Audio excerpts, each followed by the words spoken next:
Co-powered by Techno.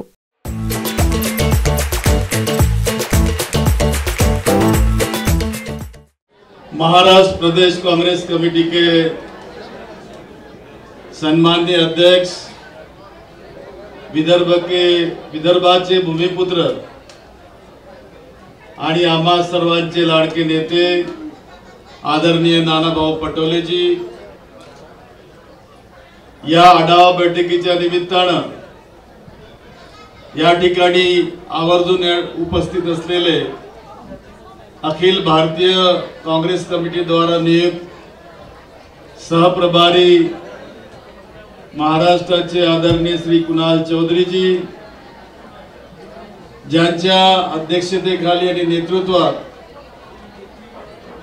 आज ही आढावा बैठक या ठिकाणी होते आहे, ते आपल्या सर्वांचे लाडके नेते नागपूर शहर जिल्हा कांग्रेस कमिटीचे अध्यक्ष आदरणीय आमदार श्री विकास ठाकरे जी, ज्यांना विदर्भाची बुलंद आवाज समजली जाते,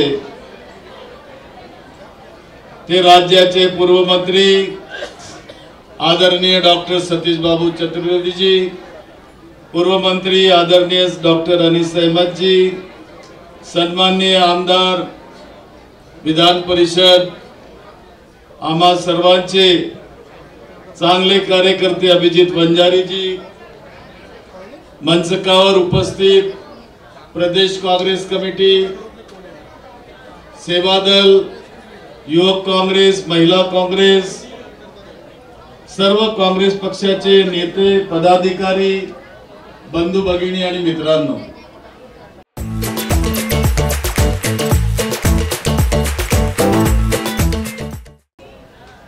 मी सर्वप्रथम आपणा सर्वांचं या ठिकाणी मनपूर्वक अभिनंदन करतो की आपण मागील लोकसभा निवडणुकीमध्ये जे काम केलं ते अभूतपूर्व होतं. त्यांनी निश्चितच भारतीय जनता पक्षाच्या उमेदवाराला आदरा दिला होता.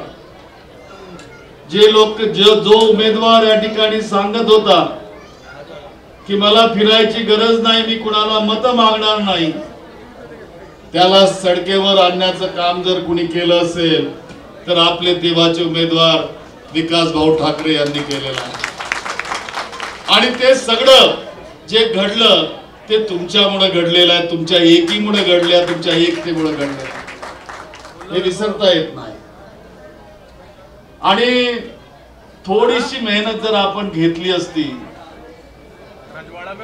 तर समोरच्या उमेदवाराची नाव ही नाग नदीत डुबल्याशिवाय राहिली नसती, हे सुद्धा मी सांगू इच्छितो. परंतु दुर्दैव होत असते, हे राजकारण आहे, ही निवडणूक आहे.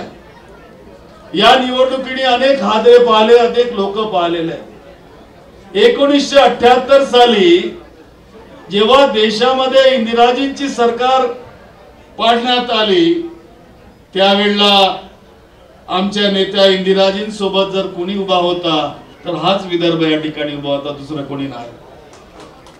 आणि यातले सगळे कार्यकर्ते ज्यांचे आई वडील त्या 1978च्या युद्धामध्ये या देशातल्या त्या शक्तींशी लढली होती, त्यामध्ये एक तर आपल्या समोरच या ठिकाणी बसल्या डॉक्टर सतीश चतुर्वेदी.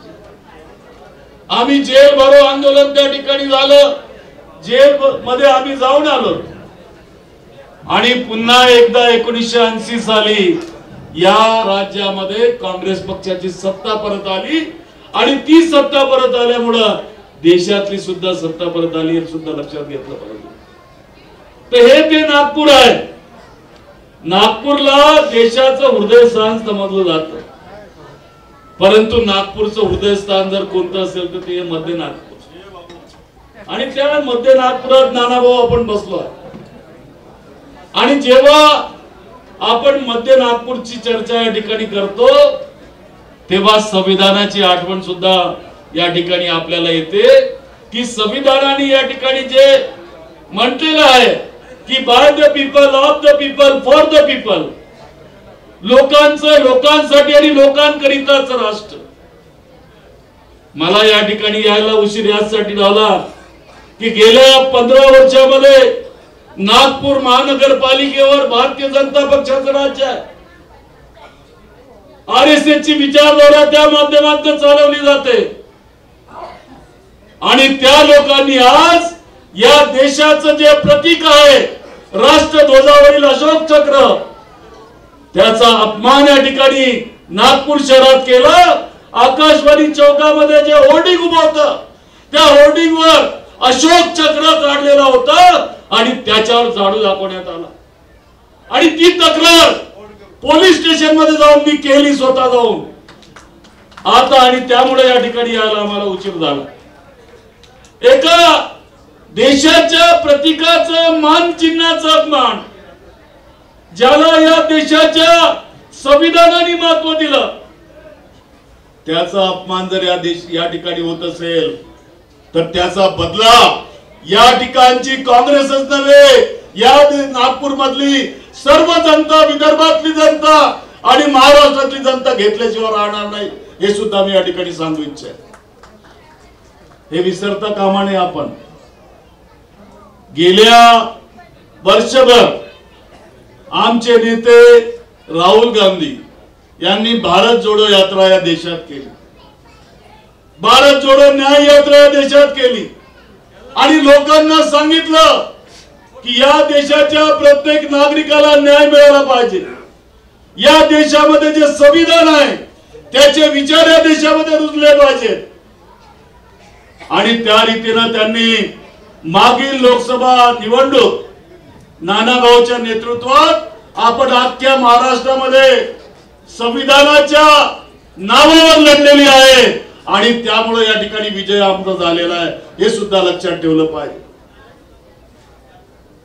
देशात काय चाललं अलीकडच्या काळामध्ये, संसदेमध्ये राहुलजी जेव्हा संविधानाच्या बाजूने बोलतात, संसदेमध्ये जेव्हा जिसकी जितनी हिस्सेदारी उसकी उतनी भागीदारी आणि असं सांगून जेव्हा जातीय जनगणनेची गोष्ट करतात, आमच्या नेत्याला त्याची जात विचारली जाते आणि जर आमच्या नेत्याची जात विचारली जात असेल तर उद्या मंचकावर बसलेल्या सर्वांची जात विचारली जाईल, तुमची जात विचारली जाईल आणि हे तुम्ही सहन करणार आहात काय सुद्धा ठरवलं पाहिजे. आणि त्यामुळे ही लढाई या ठिकाणी एखाद्या व्यक्तीची नाही, ही लढाई नानाभाऊची नाही, ही लढाई विकास भाऊची नाही, ही लढाई सतीश बाबूची नाही किंवा ही लढाई माझी नाही, तर ही लढाई काँग्रेस पक्षाची लढाई आहे. या सर्व RSSच्या भारतीय जनता पक्षाच्या विचाराच्या विरुद्धची आमची लढाई आहे, एक वैचारिक लढाई आहे आणि त्या लढाईमध्ये जर आहुती द्यायची असेल तर पक्ष कुणालाही तिकीट द्याव, पक्षाच्या बाजूने लढलं पाहिजे आणि तेव्हाच खऱ्या अर्थाने आमचा विजय झाल्याशिवाय राहणार नाही. नानाभाऊच्या नेतृत्वात एक चांगली गोष्ट आपल्या राज्यात घडली. नानाभाऊ अध्यक्ष झाले, लोक हसायला लागले, अरे काय अध्यक्ष केला या ठिकाणी. त्यांना माहिती नाही की नानाभाऊ किती मोठे जादूगार आहेत.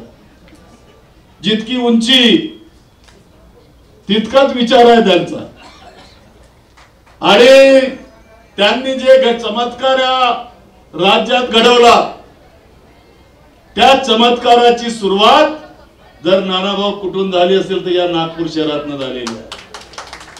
2019च्या लोकसभा निवडणुकीमुळे झालेली आहे. त्या निवडणुकीने या नागपूरमध्ये दाखवून दिलं की आम्ही तर आमच्या 4 जागा येणार होत्या, 2 आल्या आणि 2 वाचल्या कमी मतानं. तुम्ही 2024च्या लोकसभेच्या आकडेवारीवर जाऊ नका, ती आकडेवारी फसवी आहे. फक्त कमी आपण जर पडतो ते हिमतीमध्ये, घाबरून जायचं कारण नाही. राहुलजी म्हणाले डरो मत, जो डर गया वो मर गया, और आप अगर नहीं डरे तो 4 क्या ये 6 की 6 जगह नागपुर की हम नानाभाऊ के झोली में डाल देते हैं. जय हिंद. तुम्हाला वाटत नाही की नानाभाऊ सारख्या व्यक्तिमत्वाचं कुठेतरी पोहोचले पाहिजेत ना राज्यामध्ये. अरे विदर्भाला वसंतराव नाईकानंतर आणि सुधाकर नाईकानंतर 32 वर्ष झाले आजपर्यंत मुख्यमंत्री मिळाला नाही. लहानशी गोष्ट नाही. जेव्हा जेव्हा विदर्भाने भरपूर आमदार या राज्याला दिले तेव्हा तेव्हा राज्यात आपली सरकार आली, काँग्रेसची सत्ता आली. आणि त्यामुळं तो तर गांधी परिवार आहे. ज्याचं काम बघतो त्याच्यावरच शिक्का मारतो.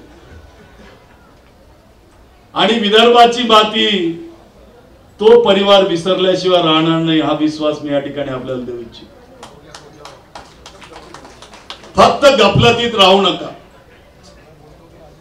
या लोकांची खुमखुमी आता सुरू झाली आहे. यांना वाटतं की कसं तरी आपण लोकसभा वाचवली, परंतु विदर्भात आता आपण यांचं पाणीपत करू. इंग्रजांनी डिवाइड अँड रूल, फूट पाडा आणि राज्य करा असा नियम बनवला. आमच्यात फूट पाडण्याचा प्रयत्न या ठिकाणी सुरू झालेला आहे. आमच्या विरुद्ध आमच्या मतांची विभागणी करण्यासाठी छोट्या छोट्या पक्षाला उमेदवार हे स्पॉन्सर करणार. आजच तुम्ही बातमी वाचली असेल, दक्षिण पश्चिम मध्ये वंचितचा उमेदवार त्या ठिकाणी घोषित करण्यात आला. का म्हणून? कारण मताची विभागणी करायची आहे. या राज्यामध्ये संविधानाच्या नावावर जर खासदार जे निवडून आले त्याला सर्वात जास्त मतदान जर कोणी केलं असेल तर या राज्यातल्या दलित समाजाने आणि मुस्लिम समाजाने केलेला आहे, अल्पसंख्याक समाजाने केलेला आहे. आणि त्या मतांची विभागणी करण्याचं यांचं षडयंत्र आहे. पैशात कमी नाही, ते आमच्यापेक्षा हजारो पटीने पैशात ताकदवर आहे, शक्तीमध्ये ताकदवर आहे. परंतु मुंगी सुद्धा हत्तीला मारू शकते, आपण लक्षात घेतलं पाहिजे. आणि आपल्याला मुंगी बनायचं आहे आणि दाखवायचं आहे नानाभाऊंना कि नानाभाऊ नागपूर भी पीछे नहीं रहने वाला है. कारण जोपर्यंत नानाभाऊ वरती जाणार नाही चांगल्या पदावर, तुम्ही आपल्या विकास भाऊंना कसं पाठवणार? विचार तर करावा लागेल. कारण ट्रेन पकडावं लागतं, विमानात जर कुणी जात असेल तर त्याचा पाय पकडून आपल्याला चढावं लागतं. तर प्रत्येकाला ती संधी आहे आणि संधीचं सोनं करून चांगलं काम करणं या ठिकाणी अत्यंत महत्वाचं आहे असं मला वाटतं. कुणी म्हटलं की चलना पड़ता है अंगारों पर इतिहास रचाने के लिए. चलना पड़ता है अंगारों पे इतिहास रचाने को, बिना ताकत झोंके तो एक जर्रा भी हिल नहीं सकता. चलना पड़ता है अंगारों पर इतिहास रचाने को, बिना ताकत झोंके तो एक जर्रा भी हिल नहीं सकता. संघर्ष ही दिलाता है एक इंसान को मुकाम उसका. संघर्ष ही दिलाता है इंसान को, एक इंसान को मुकाम उसका. बिना मेहनत के कोई फल मिल नहीं सकता, बिना मेहनत के कोई फल नहीं मिल सकता. इसलिए साथियों, आपसे नम्रता पूर्वक निवेदन है कि यह चुनाव में हमें मौका आ गया है, यह मौके को खोना नहीं चाहिए. पार्टी टिकट देते वक्त किसी को भी दे, न्याय तो निश्चित करेगी.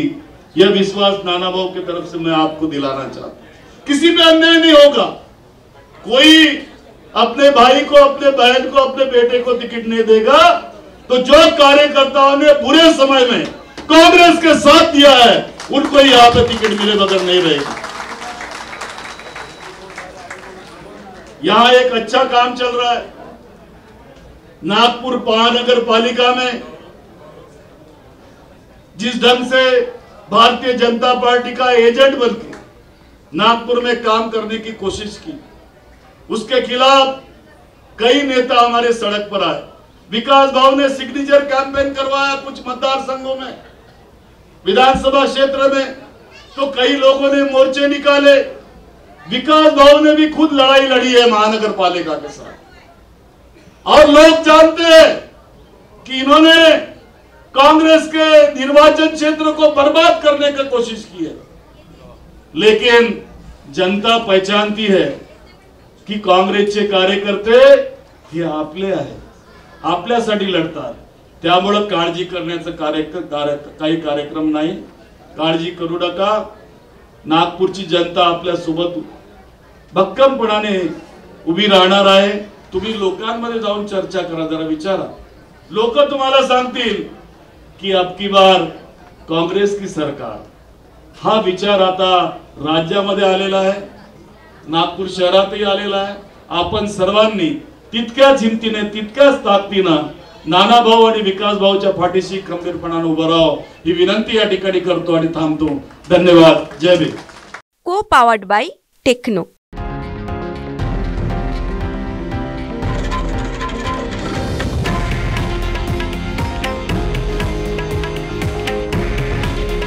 हे आहे देशातील नंबर 1 न्यूज नेटवर्क आणि आपण पाहत आहात TV9 मराठी। काळजी तुमची, हित महाराष्ट्राचं।